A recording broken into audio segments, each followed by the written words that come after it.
When Chris Carpenter is on the mound, the Cards have a great chance of winning. His record is 14-3.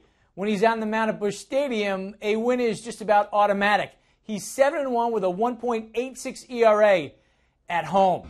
Taking on the Milwaukee Brewers and Carpenter.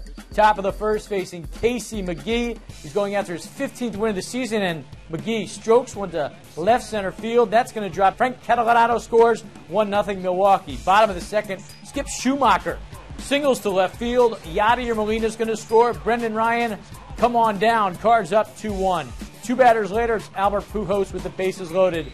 And he's just watching that one, and that one's going to drop. A book rule double, 35th of the year, 2-run score, 4-1 St. Louis. Top of the third, down 6-1 now. Mike Cameron strokes one to left, and Prince Fielder huffing and puffing, he scores. Milwaukee down 6-2. Bottom of the fourth, 7-2 St. Louis. Yadier Molina going to the gap, and yeah, you got it. 9-2 Cards on the double.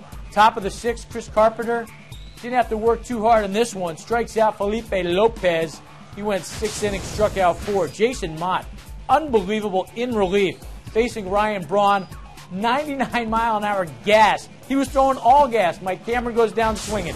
Then in the eighth, Jason Kendall, forget about it. 97 miles an hour. J.J. Hardy, thanks for coming. He's just watching. Then Felipe Lopez, no way. 5 strikeouts, 2 innings for Mott, and the Cardinals go on to win by the final of 10-3. Carpenter gets his 15th win of the year, gives up 3 runs on 8 hits. His ERA is now 2.28. Schumacher went 4 for 4, and Albert Pujols, he went 2 for 5 with 2 ribbies. The Cards have won 5 straight.